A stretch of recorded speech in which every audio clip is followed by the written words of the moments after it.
So next speaker is Ilinca Tanaseanu-Doebler from the University of Georg-August University of Göttingen. So she will speak about causality and ascent in Neoplatonic conceptions of speaking about the first principle. Yeah, thank you very much for the opportunity to be here, and it's great that the internet allows us to be truly globally connected in real time across the globe, from Germany to Argentina. We'll jump in time to the Athenian school of Neoplatonism and look at the connections between ascent, causality, and let's say ineffability, or the ability to give names to the very first principle, starting from a cluster of passages in Proclus's Platonic theology. I was very late in sending out a handout and would like to ask if everybody has got it, or yeah, is that it? Yeah, wonderful. Great. No. Okay, Bert doesn't have it. I sent it by email 1 hour ago. That would be the, yeah. If you can verify, otherwise I will send it again to the mailing list. Okay, just to make sure that you're all on the same page, literally here. Yeah, thank you.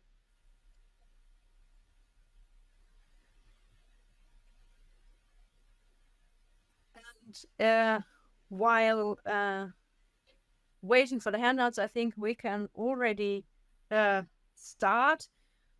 We will start and work, let's say, backwards in time within Proclus's oeuvre. I decided, as you'll see from the title, to focus on Proclus as far as the discussion and the talk are concerned, and then we can, of course, draw the links back and forth in time to Plotinus, to the anonymous commentary on the Parmenides, or to Damascius in the discussion. And what I'll start with is, let's say, probably the last or one of the very latest works of Proclus, his Platonic theology, in which he kind of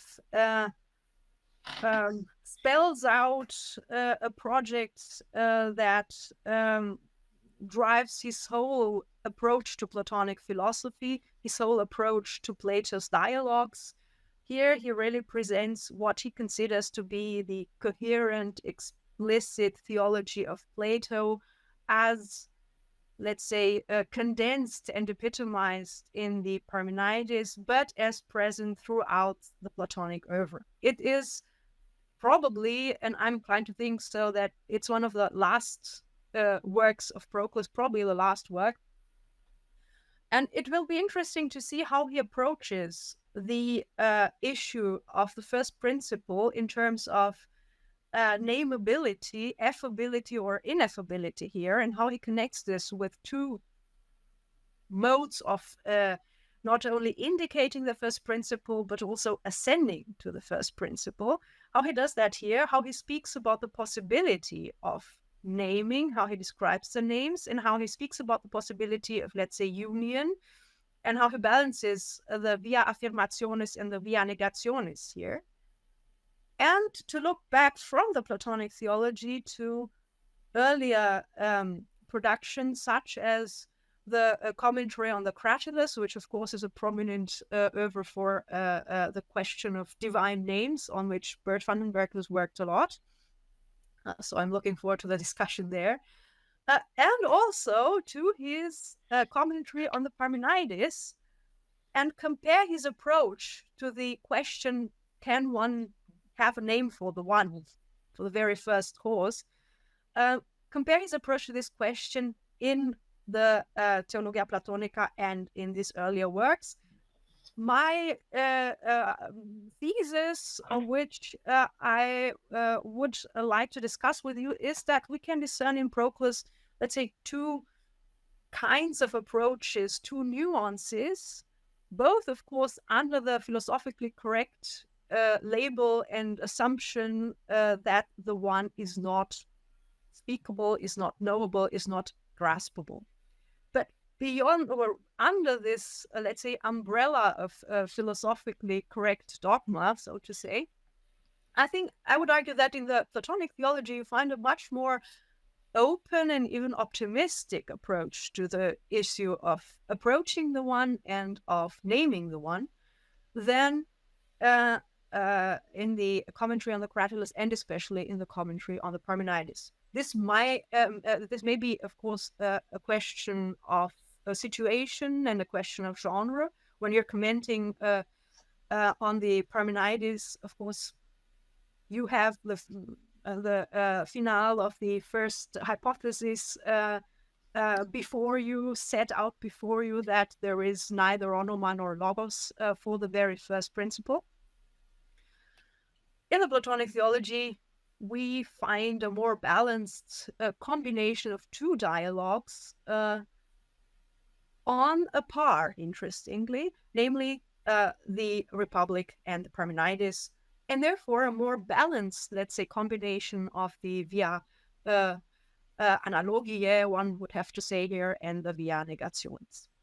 So by now you should all be able to look at the first text on the handout from which we start, where basically Proclus presents his approach in an encompassing way. He will develop this approach in the following chapters of the Platonic theology. And what he says is, we can indicate, endexis is the key word here, we can indicate the one in two ways. And then he speaks very clearly about onomata, which have been handed down to us by Plato himself. So Plato creates a tradition and hands down a double set, one could say, of names for this ineffable cause. And here we find the Politeia and the Parmenides already as the two basic dialogues that sort of complementarily create the whole picture. Yeah, neither for itself is enough, so to say. We need the two names, and Proclus will develop a very interesting metaphysical founding. Why we cannot read one without the other, why we need both names, and why both dialogues do not exhaust the topic of the one, and the two names provided by them do not really exhaust the, let's say, the quidditas, the existence, the hypaxis of the one. The scheme that he develops is very clear. We have the name, as he says, tagaton, the good in the Politeia, described there as the source of truth that unites the intellect and the intelligible.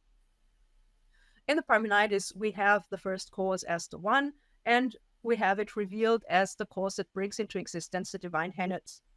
And now we encounter the first use of this image metaphor here. Both names are images. Here he uses eikones. And the idea is that the first name, the good, is an eikon of epistrophe, of reversion to the one, while the appellation hen is an eikon, is an image of procession. And here already we can grasp why the Politeia cannot be read without the Parmenides and vice versa, because procession and reversion are two fundamental aspects of the circular dynamic of reality and of its relation to the one. This is not the whole picture. We'll get a third, which you probably expect, knowing Neoplatonic metaphysics shortly later on. But let's stick with a good and the one for the time being. Why is the one an image of procession? Because the plurality, which is denied of the one in the first hypothesis, cannot proceed anywhere else but from the one. And why is the good an image for reversion? Because as a final cause, everything, or the one draws everything to itself. Everything desires by nature the ineffable and incomprehensible existence of the one, of the good, of the first cause, as he Proclus here.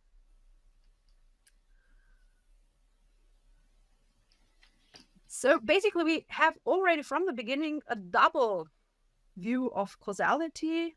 Let's say the one as the cause of procession, and of course the one, or the good, as the final cause. We have two aspects of causality that are reflected in these two names, and that are reflected also, as Proclus will say later on, in two modes of approaching the first principle, in two ways of ascent. Of course, the philosophically correct explanation comes up immediately. Proclus, if you look at text 2 on your handout, says very clearly, don't assume that what I've said means that the arheton, the ineffable, can receive a name, that it would be onomaston, and don't believe that good and one make it in any way twofold and pluralize the one. No, we take these names, and here we encounter a familiar trope in the discourse of how to speak about the first cause, the first God, how to speak about the ineffable. We take names from that which comes after the first, by looking at the processions and reversions from it and to it, and taking up those names from what is secondary to the object signified, we metapheromen, we transfer those names from their originary domain onto a foreign domain, onto this ungraspable first cause. Can we do that? Is that legitimate? And here, of course, it would be very interesting to look back. And if you recall the commentary on the Parmenides ascribed by Hadot to Porphyry, there you encounter basically the complete contrary program, because the commentary approaches the one by saying it is totally incommensurable and incommensurate with the rest of realities. It is not coordinated to it in any way. Yes, it is the first. Yes, it is the cause, but we cannot even say anything about the way in which things proceed from it or anything. Yeah.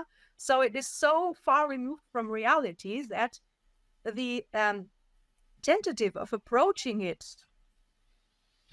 even if not stricto sensu, even if only by way of illustration, through names and ideas familiar to us taken from lower strata of reality, this tentative is doomed to failure, as even those who do it, this is at least how the commentator presents it, those who do it acknowledge themselves that this is only an intermediary stage, that after trying to understand the first by means of things taken from secondary levels and applied to him, so the same dynamic that Proclus describes in the text 2 on your handout, that after this you have to accede to the negations, and you have to basically destroy what you've built up, all the picture that you've built up by means of these affirmations, because the one is not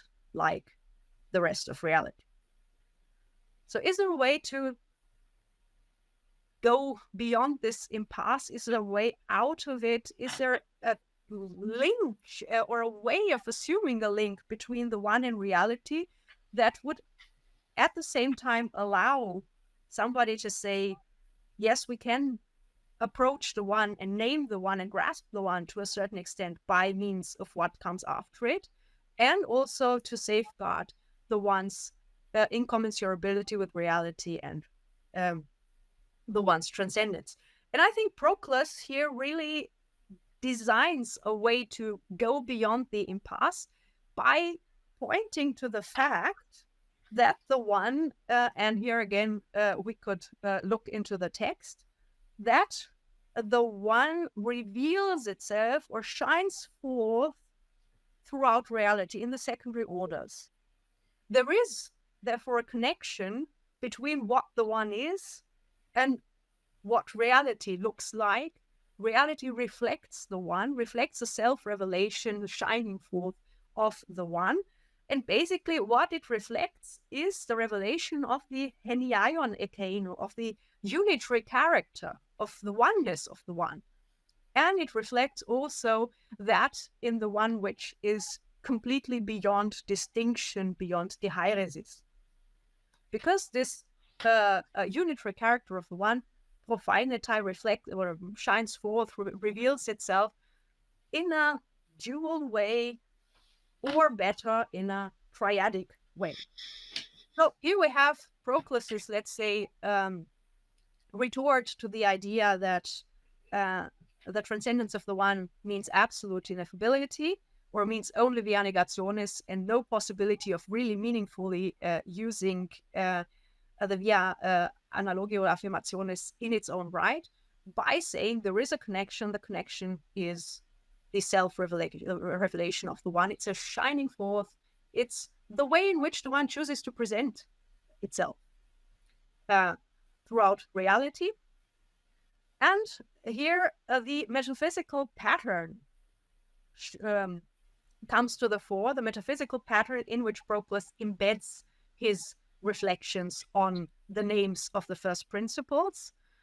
And here again, we'll see that the duality of precession and reversion is now augmented by a third dimension, which safeguards that the one remains ultimately unspeakable, even if through this profining and so on, we have a chance to apply names to the one. These names do not fully exhaust what the one is. They do not even exhaust the fullness of reality.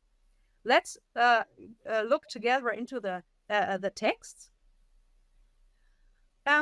We find there the classical Neoplatonic metaphysical scheme of menein, pro ienai, and then of the reversion of epistrephistai towards the one.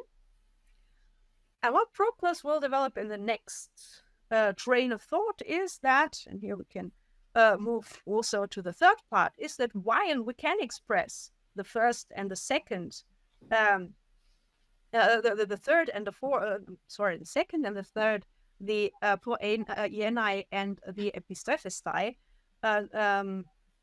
through the names, the very first element of this dynamics, namely the monad, the stability, the remaining in the one, the connection with the cause, is beyond our reach and remains ineffable. So not only the one is ineffable, but the connection of reality to the one is ineffable as well. The whole of reality has thus underlying its differentiation and its striving towards the final cause and so on, has thus a fundamentally ineffable dimension. It's not only the one that's ineffable, it's the whole of reality.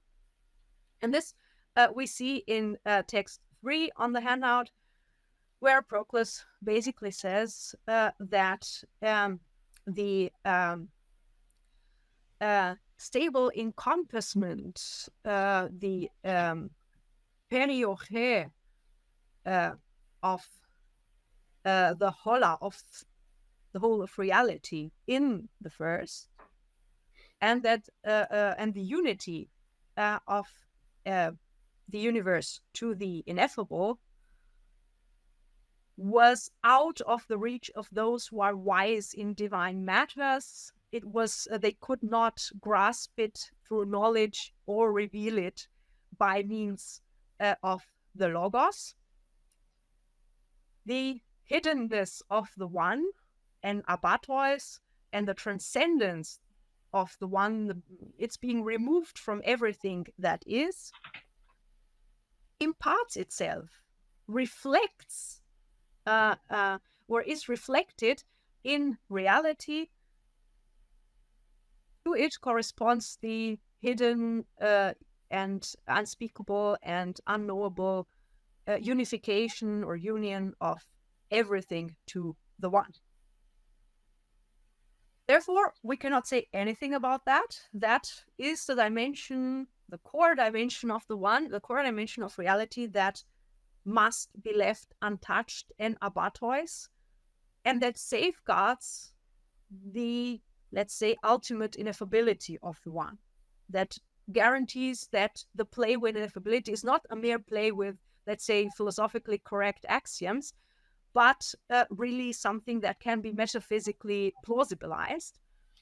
Then we are left, of course, with the dynamics of precession and reversion that we can observe in reality and retrace throughout the realm of, let's say, intellect, soul, nature, and matter, and back up. And from here, we find the possibility to take duo or nomata, two names, as if they were cult statues, katapa agalmata, and to offer them, to bring them forth to the, to offer them to the first. And with these two acts of offering to agalmata, to the first, come two ways of ascent, that of analogy and that of negation.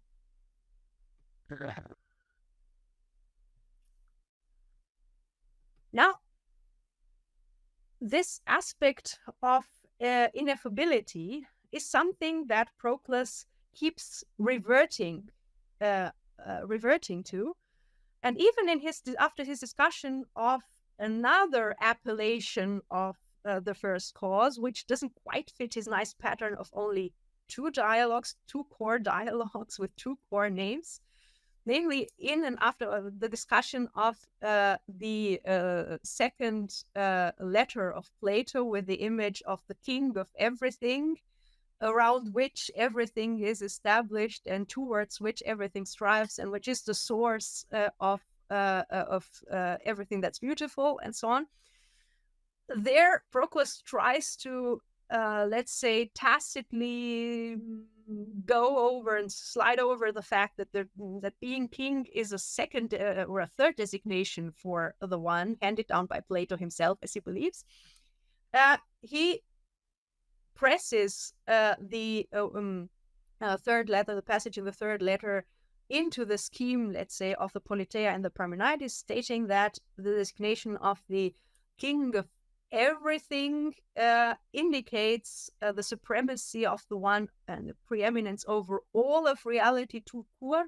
So it's not one of reality, so to say, coordinated with other things, but the one is at the same time king of all reality and let's say efficient cause as well as final cause of reality. This is how Plato reads this passage.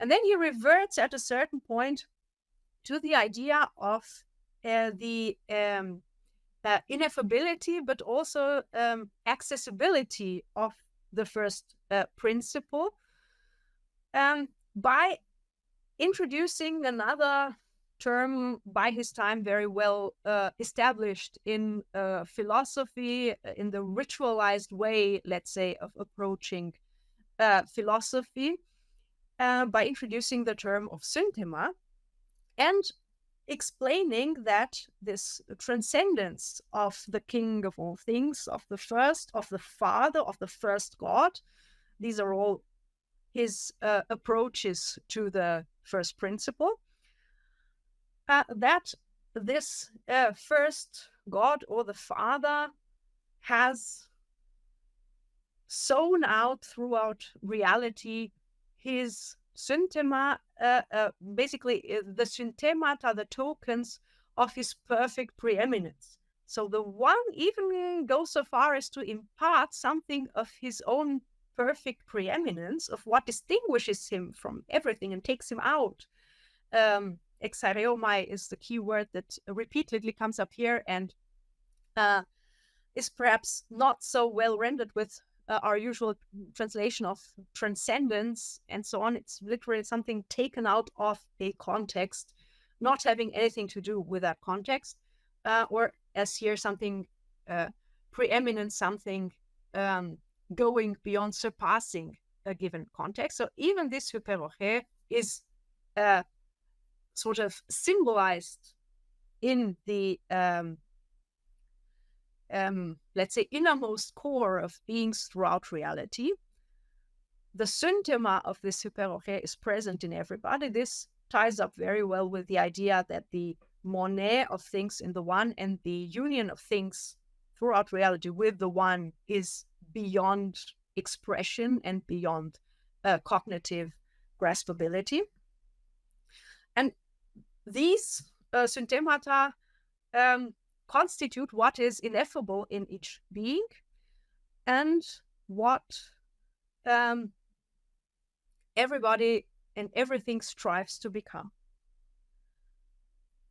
Each being, when it dives into the ineffable of its own nature, writes Proclus, finds the symbol of the Father of all, and all beings worship him naturally and are made one through the mystic token which belongs to them, shedding their own nature and striving to be exclusively his token and to participate in him alone. So we have a dynamic leading basically via the yearning for the one, the Father, the good as the final cause, leading all beings to, let's say, collapse back in the one, to become nothing else but this token of the one which they sense in themselves. This token is at once their innermost core, what they want and should be like, and what they can never be like, what they can never coincide with because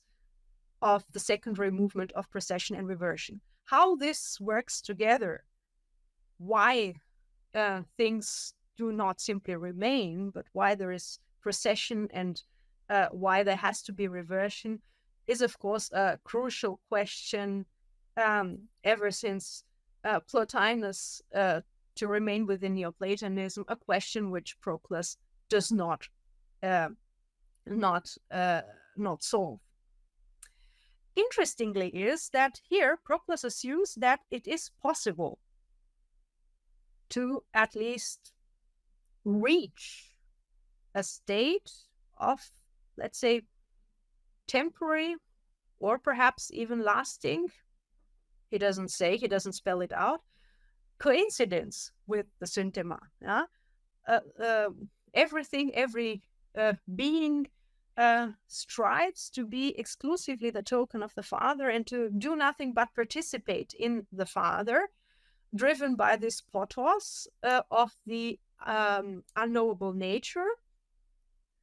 And when they have rushed up to this cause, they come to be at peace.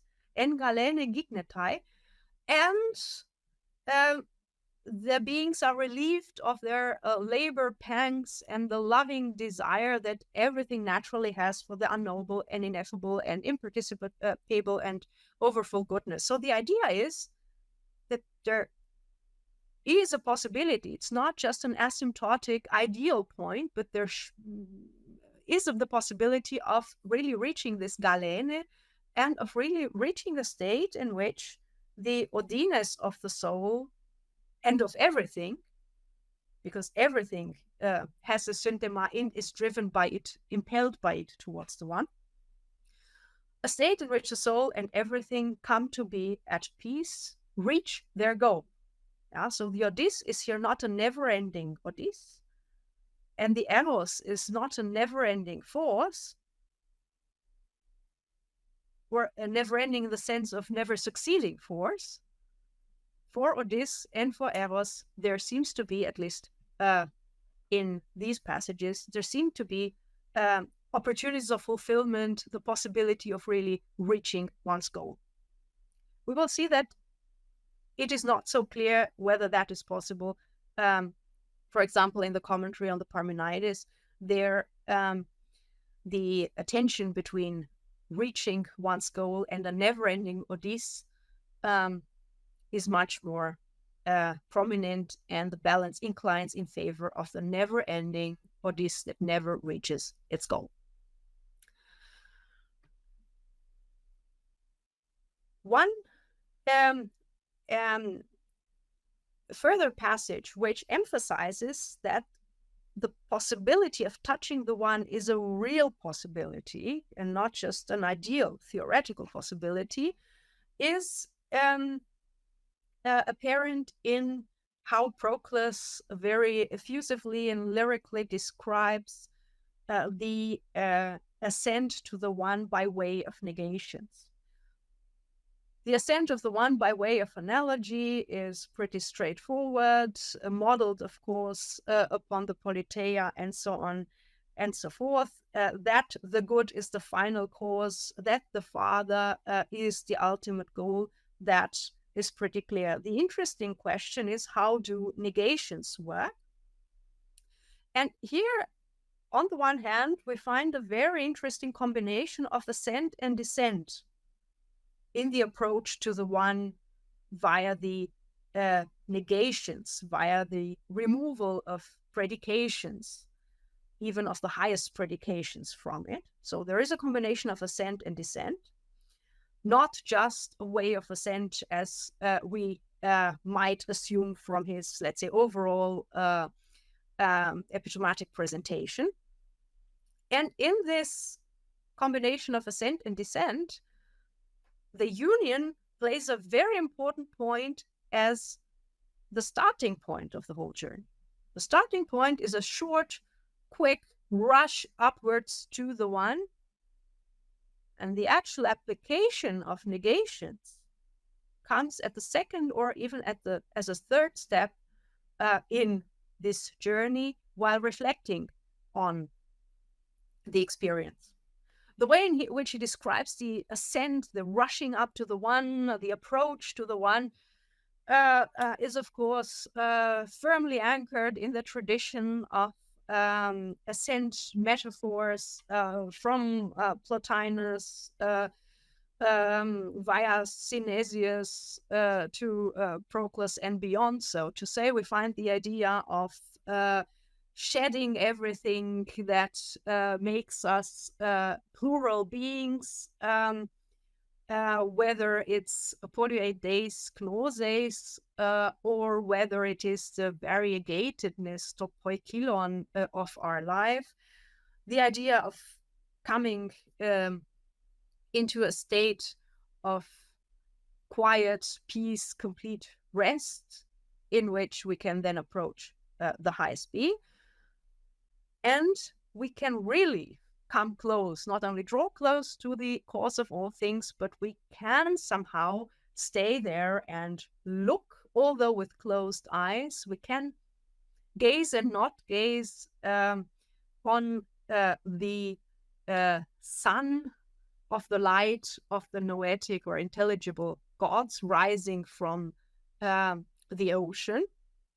Interestingly, here Proclus remains true to his previously developed metaphysical scheme and draws, of course, majorly on the image of the good as the sun of the noetic realm in the Politeia.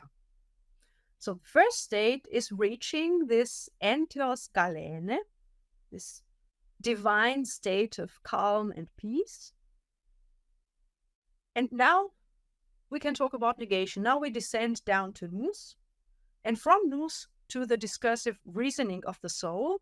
And now we sort of recount in in our own reflections, alone with ourselves, how we found the God and what entities the God has been perceived as being removed from in this journey.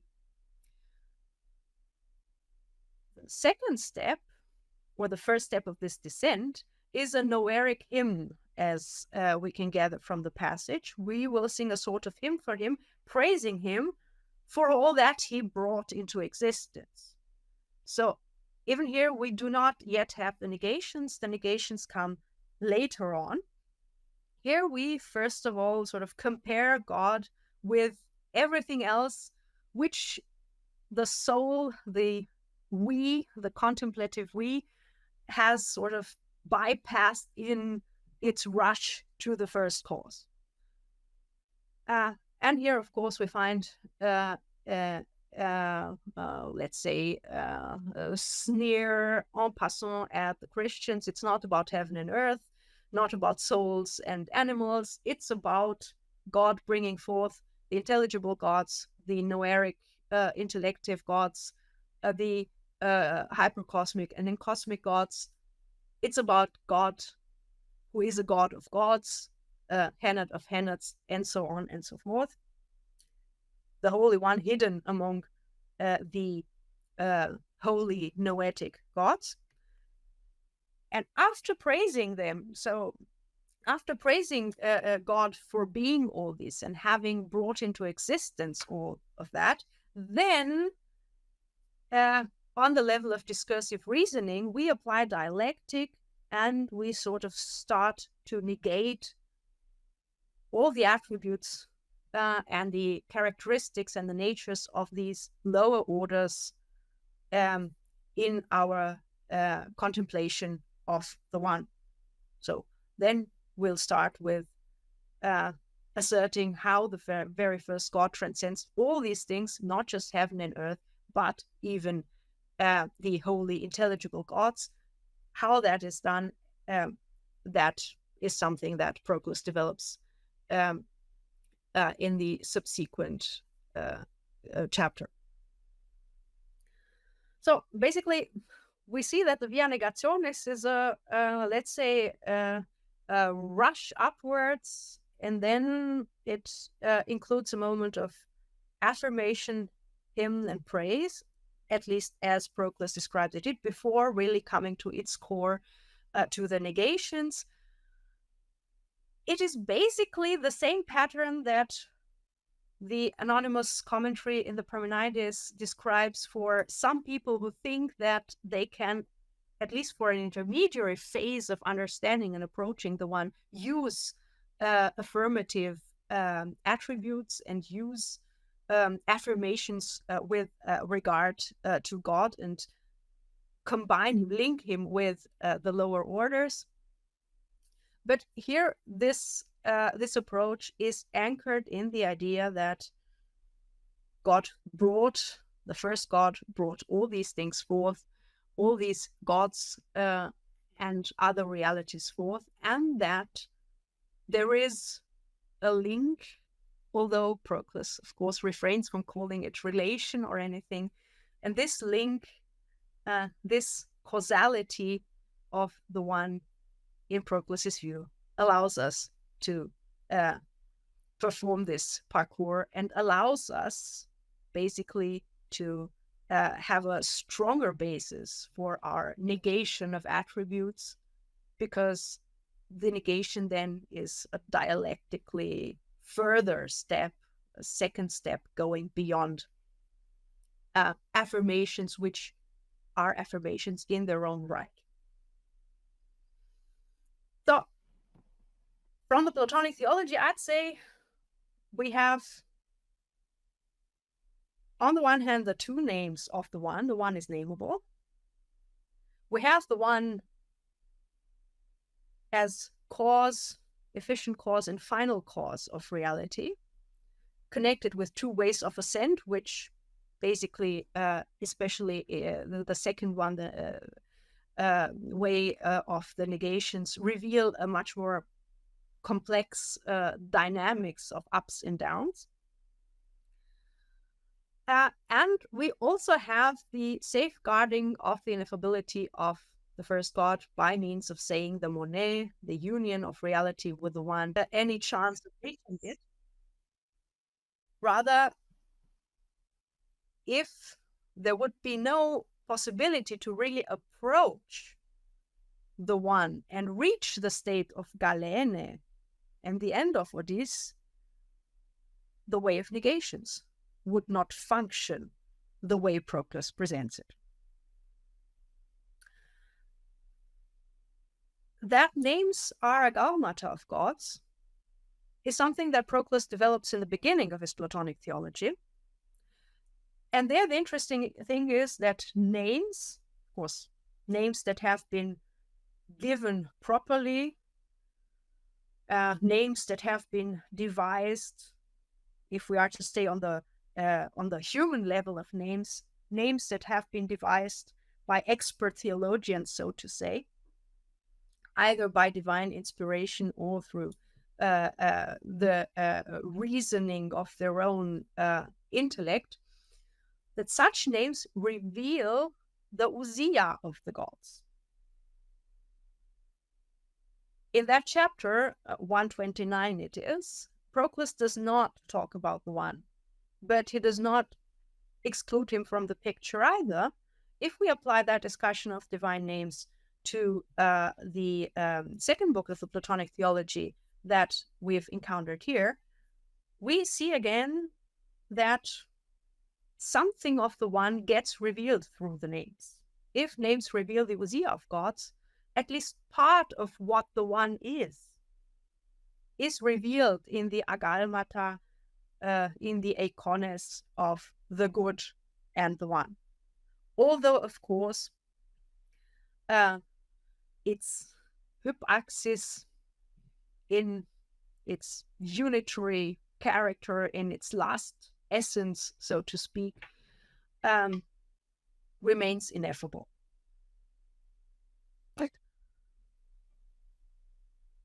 Now, let us look at the commentary on the Parmenides, which is earlier than the Platonic theology, to which Proclus refers in the Platonic theology, saying that he's described everything that has to do with the Parmenides in the commentary, and also he's said everything there was to say about the first hypothesis and about commentary as a whole, about the dialogue as a whole in his commentary. So he refers to the commentary without marking any contradicting intentions. If we look at the commentary,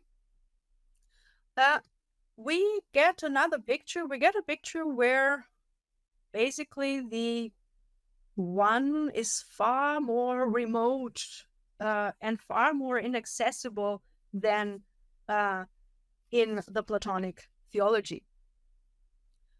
Indeed, all beings have something like a predisposition of being born upwards towards the one. In Mörbeke's terminology,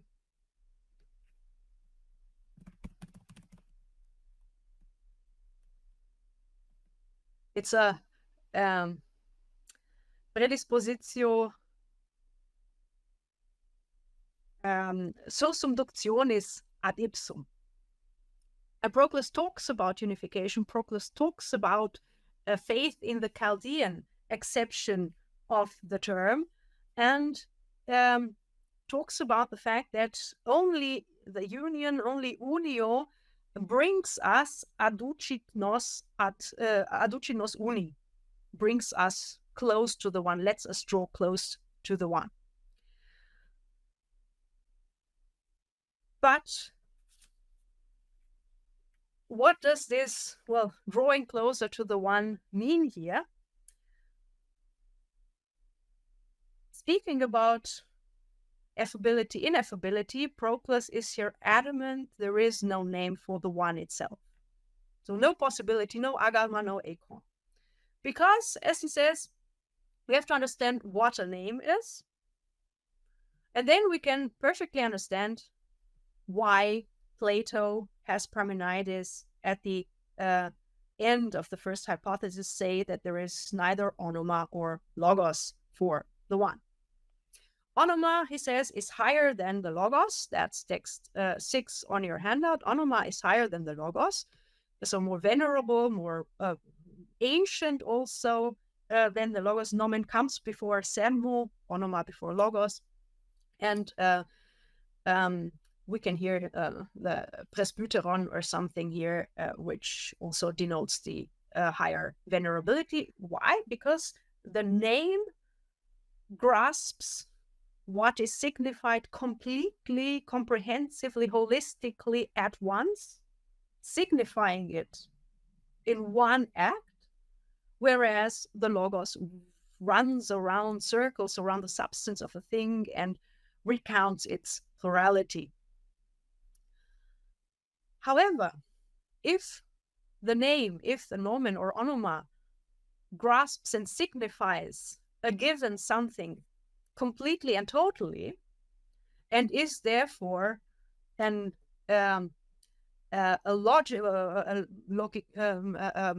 rational image of the thing, imago rationalis in William of Murbeck's translation. If the name is an imago rationalis of the res denoted, this can only work between things that have a link between them. Every name that really is an own name, that is really meant as a name, corresponds by nature to what is named, and therefore, given that the one is equally exalted above all things and transcends them all in equal manner, there is nothing closer to it or farther removed from it. There's nothing commensurable to it, corresponding to its own nature. So, in this exception, there can be no imago of the res, that is the one. There can be no name grasping the totality of the one, grasping the transcendence, the simplicity of the one. The politeia comes into the discussion later on, but only allusively, so to say, not by being treated as a complementary dialogue to the Parmenides or anything. Proclus refers to the one being the good and explains why the one is identical with the good. And he also points to the mention of the augē psyches in the Republic, saying that this has to do with, let's say, our innermost core, the one in us. But the politeia does not yield a proper name for the highest being or the highest God. And the Parmenides doesn't do so either, because the one, as Proclus will go on to say, cannot be, as we have seen, the name of the very first. It must be a name for something else. And here Proclus draws back on the knowing subject, saying that we do not call the one itself by the name of one, but eam quae nobis intelligentiam unius, the intelligentsia, the, let's say, comprehension or apprehension of the one which is in us. Because, and here we encounter trains of thought that we know from the Platonic theology that are already in the Parmenides commentary, because everything has a desire for the very first cause, and everything experiences certain natural or directed towards it. All of reality, the beings endowed with intellect, as well as those endowed with life, those endowed with soul, as well as those deprived of soul, and so on and so forth, and even matter itself. And in connection to this, says Proclus, we can also show that it is impossible to choose the one, to decide in favor of the one and try to strive after it by means of cognition. For otherwise that which is deprived of cognition could not strive to reach it. But all things have by themselves this natural or this birth pang labor directly towards the one, and so does the soul. The one in us is nothing else but this birth pang, this Odys in activity, in operation.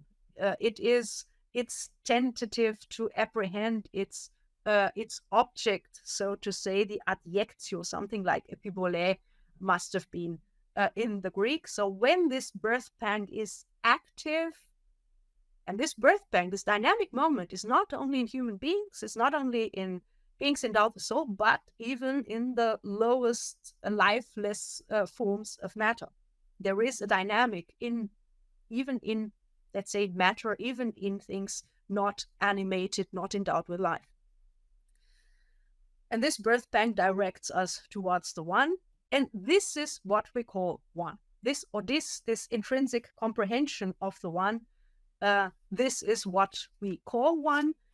It is only a name for what we experience, so to say, and what we have to assume is there in every other element of reality. And because this links us to the first and corresponds to the first itself as closely as possible, because it is convenientissimo,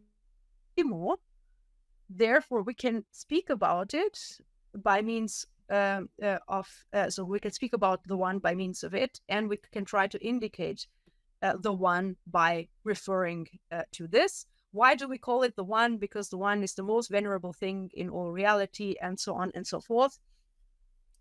The idea is here that one is basically not a name of the principle. One is just a name for what we experience. Here we might think about Aristotelian ideas of basically names or onomata and symbols when in the Interpretazione he says basically that that what is in speech is a symbol of that what is in the soul, and that what we write, so spoken words, symbolize the pathemata ente psyche, and what is written symbolizes that which is spoken. So we have a chain of symbolic, let's say, significations in Aristotle. We could think whether and ponder whether Proclus uses this idea of names, whether spoken or written, as symbols of pathemata in the soul here, of course, in a very different language philosophy with names as true images, and if correctly spoken and designed, natural images of what they signify, not in conventional theory of language as Aristotle puts forth. However, we see this is confined to the Parmenides commentary, whereas in the Platonic theology he opens up the picture much more wider and speaks on a more optimistic note, speaking of names for the one, even if names not exhausting the whole dimension of the one. What we find here in the Parmenides commentary, where basically union and Odys more or less coincide, and Odys is the normal and fundamental state of the human soul as well as of the whole of reality. So a state that is never said to reach fulfillment or to reach satisfaction, so to say. It is a birth pang that really attempts to reach conclusion but never reaches it. And this is connected with a very clear denial of the possibility of speaking about the one. We are confined to our striving towards the one. We're confined to indicating and sort of assuming his or its presence, but we don't really reach the one in the commentary on the first hypothesis of the Parmenides. This may, of course, be due to the fact that Proclus comments here on the Parmenides and focuses on ute onoma ute logos. However, also in the Cratylus commentary, we find the same approach after his disquisition on names of the gods, and after explaining that there are names of gods and what names of gods there are and what kinds of names there are. Basically, what we're left with is a very lapidary remark that there are no names for the first. The first is Areton, because Plato says so in the Parmenides. And there comes again the end of the first hypothesis, where the one can have neither onoma nor logos. Okay, so I'm hearing myself twice. Sorry for that. For the irritation. So what I'd like to discuss with you is whether we can assume in Proclus two approaches to the issue of ineffability or nameability of the one, connected also with two differently nuanced approaches to the question, can we reach the one? Can we touch the one? Can we approach the one in a way that really allows for galene, allows for the seizing of this odys that somebody like Damascius will say never ends and is the natural state of man? And with this, I thank you for your attention and look forward to the discussion. Thank you very much, your presentation. So we have some time for discussion, but we're already running late. Sorry. Can you hear me? Thank you very much, Ilinca, for this paper. I can see in the second part of your paper that the Proclus, if you can say like that, it's very similar as Plotinus. But maybe in the first time he gets a different direction. Can you, I don't know, what do you think about the first part of your paper about names? I think Plotinus is more radical with the idea that we cannot name it the one. Yeah, and I would say that Proclus is throughout influenced by Plotinus. I think Plotinus is the reservoir from which later Neoplatonists take their main topic of speaking about speaking or not speaking about the one. And also Proclus can quote Plotinus, for example, even in the Platonic theology. That would be the first part of the paper. With this very pregnant phrase that we can speak about it, we can say something peri auto, but we can never say it, express it. This is something that Proclus also quotes and says, yes, exactly, this is what we do. He doesn't mark it as Plotinus, but it is pretty clear. And in the second part, as you said, this idea of using these things to signify something and to help ourselves in this impasse in which we find ourselves. There is also the link to Plotinus. Well, I think in the first part, he really speaks about names, about these two names. As I said, the king from the second epistle is there, and he admits it's a name, but basically he doesn't discuss it because it doesn't fit his systematics, if one should say so. Sort of splits him apart or splits the phrase apart into different elements that he can connect with his two main names. And these names are part of the Platonic tradition. And this is the interesting thing in the Platonic theology. We have this idea of the Platonic theology revealed for Plato and then passed on through Plotinus and so on, down to Proclus his own time. And the name, when he says that Plato paradidos in those names, says like Almata and so on, or as Econis, then basically he anchors the possibility of naming the first principle in this chain of revelation. And I think that fits very well with this idea of prophenein, that the first thing really actively shines forth something of itself, of its own character onto reality, and reveals its own character in reality. And also this idea of the of reality being linked with the one through the ultimate ineffability at the core of both reality and the one. This is something that that Proclus can use to also underline that the one remains ineffable, but still we have the two names, and we can have the two names. We may have them as philosophers because we are united with the one in so many ways, and one of it remains completely out of our grasp, although it constitutes us, so to say.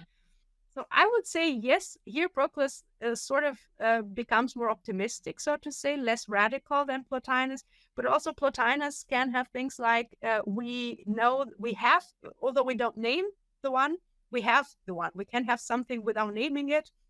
And he compares it with, I think, people who experience enthusiasmos or possession or something, where they sense that they have a God in themselves, but don't know what God it is. I think it's in 5.3, but I'm not sure. I'd have to look it up.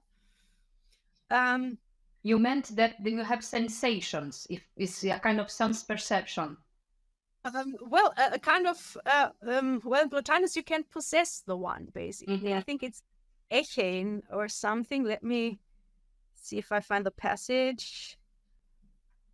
I'll keep checking, but we can talk in the meantime. Yes, because it's true that Plotinus says, we have this example that we can call Apollon, but it's just to make a privacy, to take off the multiplicity, to show that we have this simplicity of the one. So yes, he says we can talk about names, but it's not a real name of the one. It's just to indicate some qualities that we will have in us when we'll be in touch with him, because we will feel this non-multiplicity, we will feel this unity.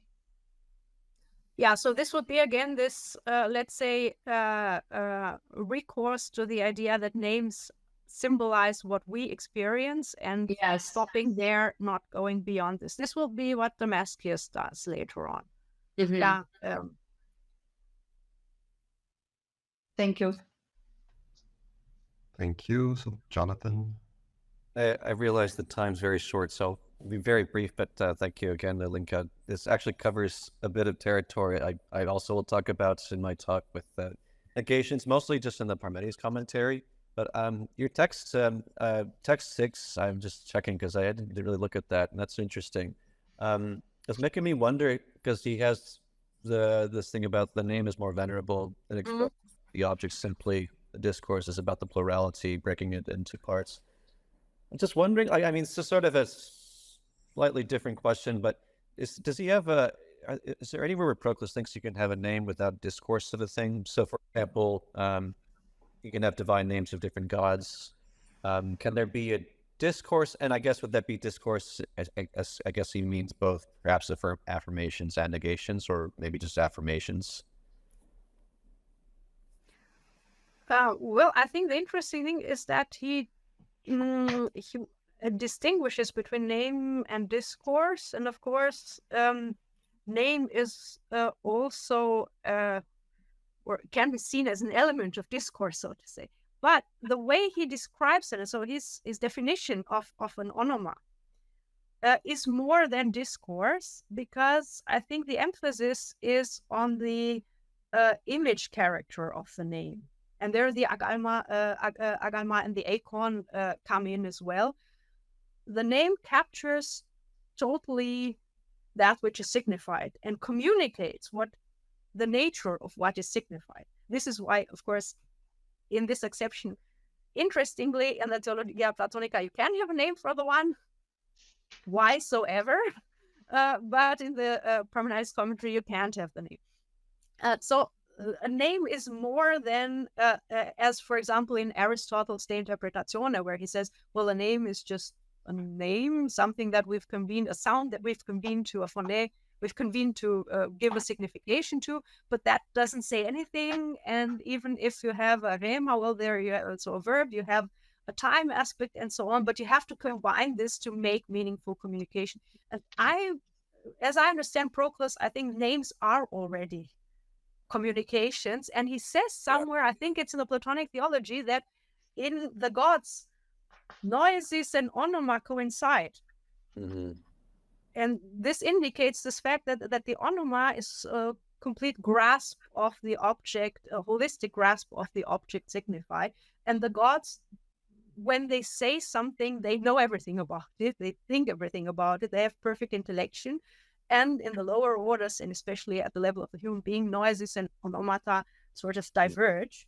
And this corresponds, I think, nicely to to a passage, I don't remember where it is in Damascius, where he says, or he talks about symbol.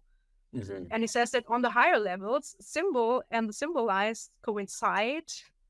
So, and only later are they distinguished. This is a related thought, I think, linking, let's say, ontological representation and onoma, so that names can work as such and also communicate as such. Mm-hmm. But I'm sure Bert Vandenberg has a lot to say about that as well.